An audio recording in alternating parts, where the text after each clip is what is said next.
प्रभु यीशु मसीह हम सबके साथ बना रहे। मैंने ये रिकॉर्डिंग इसीलिए किया क्योंकि अब मुझे फ़ाइनेंशियल हेल्प लेना पड़ेगा, और अगर किसी के पास इतना है जो मुझे देने के बाद उसे कोई तंगी नहीं हो सकती है, उसे कोई घटी नहीं हो सकती है, ओके, वही लोग मुझे हेल्प करें। जिनको ऑलरेडी घटी है और वो उसमें से कुछ दे नहीं पाएंगे, तो आप नहीं देना, ओके।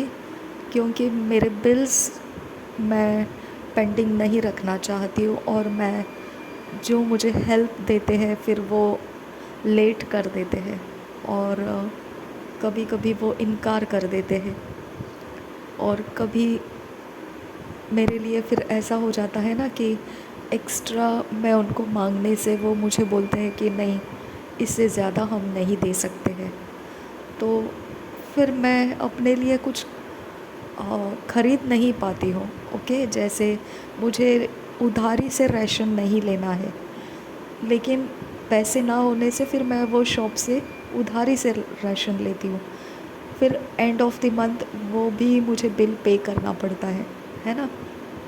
और इंटरनेट और मोबाइल को रिचार्ज करने के लिए अगर ना करें तो हम परमेश्वर के काम नहीं कर पाते हैं, फिर उसको रोक देना पड़ता है। और कोई बात नहीं है, वो तो मैं चला लूँगी। परमेश्वर आपके लिए और भी ज़्यादा अच्छी बातें परमेश्वर आपके लिए रिवील करता है। और इस तरह से मैं वेट नहीं करना चाहती हूँ उन लोगों के लिए जो मुझे हेल्प भेजते हैं, लेकिन अपने तरीके से भेजते हैं, और अपने समय में उनको चिंता नहीं है ऐसे कि मेरा इलेक्ट्रिक बिल का 2 तारीख ड्यू डेट है, तो उसके पहले ही हर मंथ वो भेजते हैं, तो उसके पहले ही मेरे लिए वो निकाल कर रखें, ऐसी चिंता उनके पास नहीं है, ओके। वो अपने मर्ज़ी से जब चाहिए तब भेजना चाहते हैं, लेकिन वो ड्यू डेट निकल जाने के बाद फालतू में मुझे फ़ाइन भरना पड़ता है। तो मेंटेनेंस जो मुझे टाइम पर देना चाहिए, वहाँ पर मेरे पास फिर ऐसे चैलेंज आ जाता है कि मैं राशन का बिल दे दूँ या मेंटेनेंस दे दूँ। दोनों में से एक ही कुछ दे सकते हैं, क्योंकि एक ही एक ही बार वो हेल्प देंगे, तो उससे मैं सिर्फ दोनों में से एक ही कुछ कर सकती हूँ। तो मुझे चैलेंजिंग हो जाता है वो। वहाँ से फिर राशन का बिल या फिर मेंटेनेंस, दोनों में से एक कोई तो पेंडिंग हो जाता है, ओके। तो मुझे सिर्फ 2 ही लोग हेल्प कर रहे हैं, और प्रभु की दया है, उन्होंने अपने मन को खोला, और लेकिन वो टाइम पर हेल्प नहीं करते। उनके अंदर, मन के अंदर उनके वो प्रेम नहीं है कि इसे टाइम पर दे दिया जाए तो इसका कुछ अपना काम हो जाएगा, ओके। तो दोनों में से एक जन है जो मैंने उनको बोला था 15 तारीख मेरा मेंटेनेंस भरना होता है, तो वो ईमान के साथ 10 या ऐसे 9 या 10 तारीख तक मुझे मेंटेनेंस का अमाउंट भेज देते हैं, ओके। और इलेक्ट्रिक बिल के लिए मैंने एक सिस्टर मुझे देते हैं, लेकिन केयरलेसली देते हैं वो, मतलब टाइम उनके मन के अंदर वो पकड़ के नहीं रखते। कभी बोल देते हैं कि है, फिर कभी बोल देते हैं नहीं, आपको तो मैंने पिछले मंथ में दे दिया था, कुछ इतना ही बाकी है, अभी इतना ही देंगे। तो मेरा चैलेंज बढ़ जाता है, और मेरे अंदर का स्ट्रेस बढ़ने लगता है, और मैं नहीं चाहती हूँ कि किसी के ऊपर मैं डिपेंड रहूँ। जब तक परमेश्वर मेरा कोई ऐसा डिवाइन हेल्प मुझे देता रहेगा जो खुशी के साथ दे सकते हैं, ओके, इस तरह के नहीं, क्योंकि ये ऐसे प्रकार से जब हो जाता है तो मेरा चैलेंज ज़्यादा बढ़ जाता है कि नहीं, आपको तो दे दिया था, अब इससे ज़्यादा हम नहीं दे सकते, हमारे घर के लोग हमको पूछते हैं, ऐसे सारे डायलॉग्स आते हैं ना। तो फिर मुझे दूसरे लोगों को पूछना पड़ता है कि आप मेरी हेल्प करो, ओके। और मुझे चर्च आने जाने के लिए भी लगते हैं, ओके।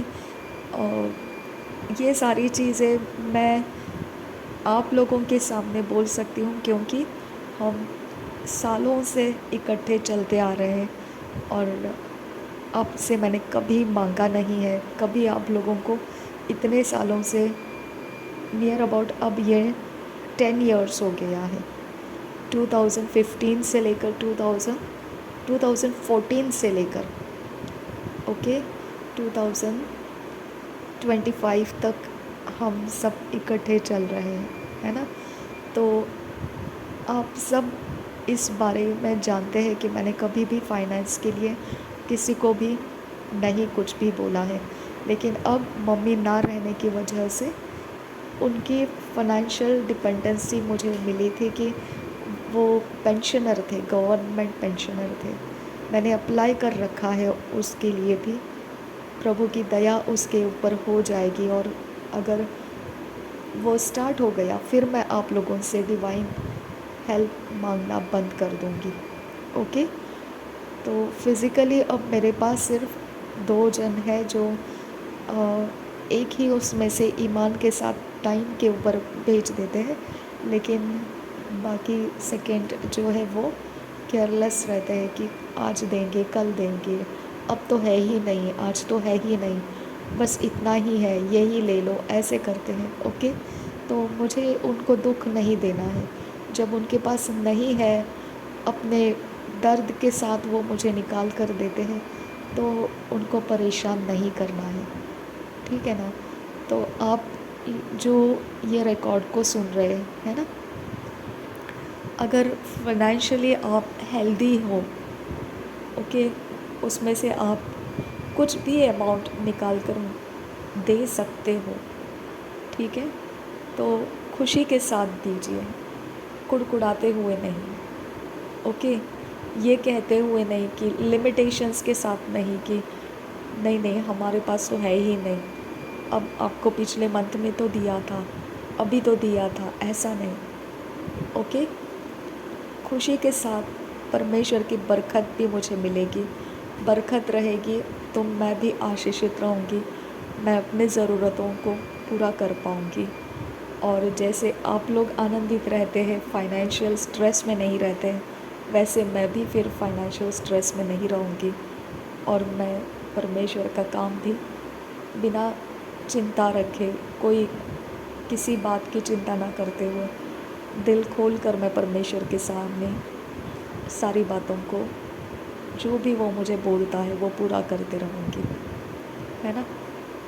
तो ग्रेटफुल हार्ट और बिना कुड़कुड़ाए आनंद के साथ अगर मेरे डिवाइन हेल्पर्स बने रहोगे तो बरकत मुझे भी आएगी।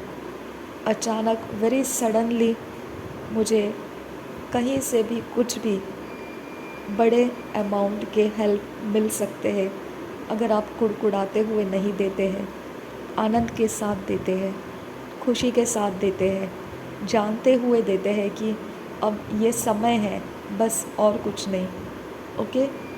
तो ये समय है कि परमेश्वर हमारे साथ है और आप खुशी से देने से मुझे भी बरकत आ सकती है। सडनली मुझे कहीं से भी बिग अमाउंट भी मिल सकती है, तो मैं जो मेरे रुके हुए काम हैं वो पूरे कर सकूँगी, ओके।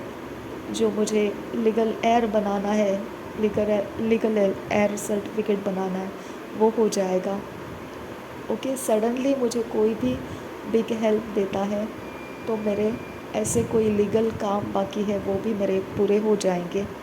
तो लिमिटेशन से बाहर आ जाऊंगी मैं अगर इस तरह से वो लोगों के ऊपर मैं डिपेंड ना रहूं तो, जो कुड़कुड़ाते हुए देते हैं, क्योंकि उसमें से बरकत नहीं आती है, ओके। लेकिन मैं आप लोगों के सामने ये बातों को नहीं लाना चाहती थी, इसके लिए मैंने अपने ही आसपास मेरे पहचान के ही लोगों से मुझे एक यूट्यूब से एक डिवाइन हेल्पर मिले जो रेगुलर मुझे मेंटेनेंस के लिए परमेश्वर की दया से देते हैं। उन्होंने मार्च महीने से लेकर पिछले 2 महीने पहले तक उन्होंने मेरा बड़ा बोझ उठाया। ओके, बड़ा बोझ यानी कि रेगुलर वो 6000 तक मुझे दे रहे थे, थोड़ा थोड़ा करके देते थे। पहले 4000, फिर बाद में 1000, 2000 ऐसे करके मुझे देते थे। लेकिन अब उनके घर में पूछने लगे हैं लोग कि आप इतना पैसा कहाँ दे रहे हो, और वो जवाब नहीं देना चाहते हैं। इसकी वजह से उन्होंने अभी सिर्फ मेंटेनेंस देना सही समझा। मेरा मेंटेनेंस ओनली 1000 है पर मंथ, और इलेक्ट्रिक बिल भी सिर्फ 1000 है पर मंथ। इससे ज़्यादा अगर आ जाता है तो मेरे लिए वो चैलेंज बन जाता है। ओके, और जब अब कुछ भी कैश हाथ में नहीं है, बस इसमें चला गया, फिर कैश के लिए मुझे मतलब फिर से थोड़ा सा राशन या चर्च आने जाने के लिए जो पैसे लगते हैं, तो वो कारण से मुझे किसी से लेना पड़ता है, मांगना पड़ता है, और उनको प्रॉमिस करना पड़ता है कि मैं अगली बार आपको दे देती हूँ। मैं अगली बार देने की कोशिश कैसे कर सकती हूँ जब मेरे हाथ में सिर्फ इतना ही अमाउंट आता है जो 2 बिल्स पे हो जाते हैं बस। ओके, इसके लिए मैंने इंटरनेट बिल भरना बंद कर दिया था लास्ट मंथ में। सितंबर मंथ पूरा हम देखते हैं कि मैंने बिल नहीं भरे थे, मोबाइल रिचार्ज नहीं किया था। और ये तो ऐसा हुआ कि जिनको ज़रूरत थी मेरे साथ कांटेक्ट में रहना है, उन्होंने ही खुद मेरा मोबाइल रिचार्ज किया ताकि वो मेरे कांटेक्ट में रह सके। और जिनको ज़रूरत थी इंटरनेट की, उन्होंने ही खुद बिल पेमेंट करा। तो इस तरह से, नहीं तो ये वैसे ही पड़ा रहता और मैं भी इसे ऐसे ही पड़े रहने देती, क्योंकि मुझे स्ट्रेस नहीं चाहिए। ओके, ऑलरेडी परमेश्वर की दया बड़ी है मेरे ऊपर, मुझे किसी बात का कोई स्ट्रेस नहीं है। मैं परमेश्वर में आनंदित हूँ। परमेश्वर की दया से मेरी मम्मी का ही घर है, तो मुझे कोई रेंट का खर्च नहीं है, कोई फैमिली बर्डन्स नहीं है, और ना ही मेरी कोई मेडिसिन से रेगुलर जिसके ऊपर खर्च होते हैं, और ना ही मेरे पास ऐसा कोई ऐशो आराम की चीज़ें हैं जिसके ऊपर मुझे खर्च करना पड़ता है। मेकअप का सामान, पार्लर, ओके, ऐसा कुछ भी मैं यूज़ नहीं करती हूँ। और कोई प्रकार का व्यर्थ का खाने पीने का शौक़ नहीं है, स्ट्रीट फूड्स लाना, ये लाना, वो लाना।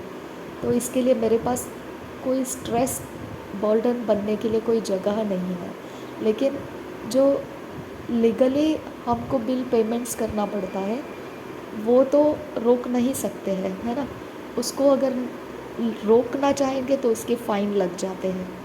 ओके, और जो राशन लेना है वो मजबूरी से मुझे उधार लेना पड़ता है। और चर्च आने जाने के लिए मुझे क्यों मिस करना है चर्च को? रीज़न क्या है? सिर्फ फाइनेंस के लिए?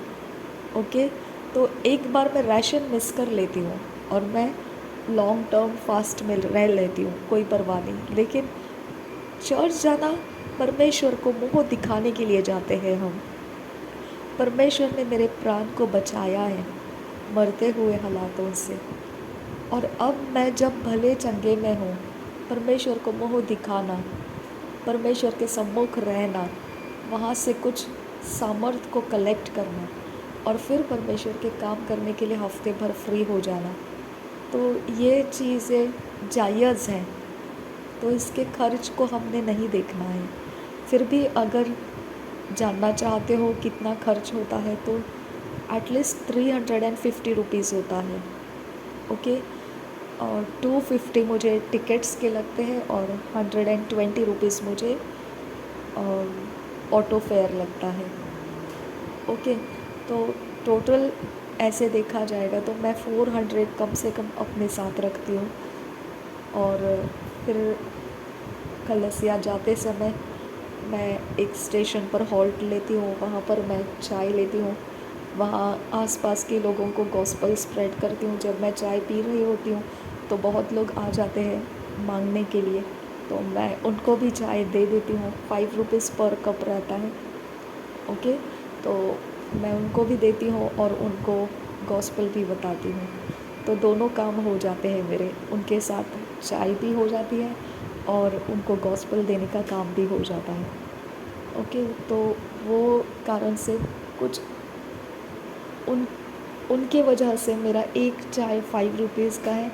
अगर 2-3 लोग आ गए मांगने के लिए, हमको भी चाहिए, ओके, तो उनके लिए फिर मैं ले लेती हूँ और उनको गॉस्पेल भी सुनाती हूँ। तो वो एक्स्ट्रा थोड़ा सा 15-20 रुपीज़ में रखती हूँ हमेशा साथ में। ओके, या फिर कभी रास्ते से चलते समय प्लेटफॉर्म्स के ऊपर यहाँ वहाँ मांगने वाले खड़े रहते हैं, तो एटलीस्ट 5 रुपीज़ का कॉइन मैं साथ में ऐसे रखती हूँ कि मैं उनको दे पाऊँ। ओके, तो वहाँ थोड़ा सा मेरा 20-25 रुपीज़ मैं एक्स्ट्रा रखती हूँ, इसके लिए 400 हो जाता है। ओके, और मेरे पहचान में मैंने कभी भी रईस लोगों को साथ में नहीं रखा, कभी नहीं। फुल लाइफ टाइम में हमारे घर के अंदर कभी किसी ने रईस फैमिली को ढूंढकर कपट के साथ उनके साथ संगति को नहीं निभाया, क्योंकि हमको फाइनेंस का इस तरह का डिपेंडेंसी किसी से इस प्रकार से लूटने का ज़रूरत नहीं है। ओके, हम परमेश्वर में पूरी तरह से संतुष्टि के साथ जिए हैं। ओके, ऐसा कोई हमने मन के अंदर कपट रख कर नहीं जिए कि ये बहुत फाइनेंशियली अच्छा है तो इसके साथ दोस्ती बनाए रखो ताकि हमको उससे फाइनेंस मिलता रहे। हमने कभी ऐसे फ्रेंड्स ढूंढे नहीं अपने लिए। ओके, जो बहुत सालों से मेरे संगति में है वही 2 जन हैं, जिसमें से एक मैं इंट्रोड्यूस नहीं करूँगी, लेकिन वो और एक पास्टर जी हैं। अब उन्होंने भी बंद किया देना। उनका उनका भी कहना ये है कि उन्होंने भी बहुत लोगों को हेल्प किया है। ओके, बहुत लोगों को उन्होंने हेल्प किया है, तो उनको अब ये है ना कि उनका कुछ काम पूरा करना है, तो वो उसकी वजह से कभी एक आध बार कुछ दे देते हैं थोड़ा बहुत, और कभी टोटली मना कर देते हैं, जी नहीं हमारे पास नहीं है। तो ये इनकार देने वाले 3 लोग ऐसे हैं ना, जो मुझे चौखट के अंदर पकड़ के रखे कि इससे आगे हम आपको कुछ नहीं देंगे, इससे बरकत नहीं आती है, इससे मुझे ठेस लग जाती है। ओके, क्योंकि मेरा इतना ही खर्च नहीं है और वो समझते हुए भी इतना ही देना चाहते हैं, तो उनके मन खुले नहीं है इससे ऊपर उठने की, और काफ़ी लंबा समय हो चुका है उनके ऊपर डिपेंड होकर। तो अब मैं उनसे हटना चाहती हूँ, और मैंने अब यूट्यूब के ऊपर ये स्कैनर दिया है और उसके नीचे मेरा नंबर भी है, लेकिन प्लीज़ कांटेक्ट ना करें। ओके, वो जीपे के लिए दिया है। जीपे का स्कैनर अगर नहीं लगता है तो आप नंबर को यूज़ कर सकते हैं, और नंबर्स यूज़ करते हो तो ध्यान रखिए कि उस नंबर के डिजिट में से कुछ भी मिस्टेक ना करें, क्योंकि वो आपका ही नुकसान हो जाएगा फिर। ओके, अगर स्कैनर नहीं चलता है तो आप नंबर भी यूज़ कर सकते हैं, लेकिन आप कॉल ना करें प्लीज़, क्योंकि मुझे सोशल नेटवर्किंग में नहीं उतरना है। ओके, मुझे सबके साथ हाय हेलो करने का और एक बर्डन नहीं लेना है। ओके, और जब पर्सनली कनेक्टेड रहते हैं तो हमारा सोशल नेटवर्किंग बढ़ जाता है, परमेश्वर का ध्यान घट जाएगा और सोशल वे से हम ज़्यादा एक्सप्लोर होते जाएंगे। वो नहीं चाहिए मुझे। ओके, क्वाइटनेस में मुझे परमेश्वर के साथ समय बिताना है। जहाँ तक परमेश्वर रखना चाहे वहाँ तक आप मुझे डिवाइन हेल्प करते रहिए, अगर परमेश्वर की दया से मेरे पेंशन्स मम्मी और पापा के स्टार्ट हो गए तो मैं फिर ये डिवाइन हेल्प का डिटेल्स मैं हटा दूँगी और मैं आपको सबको थैंक्स बोल दूँगी। ओके।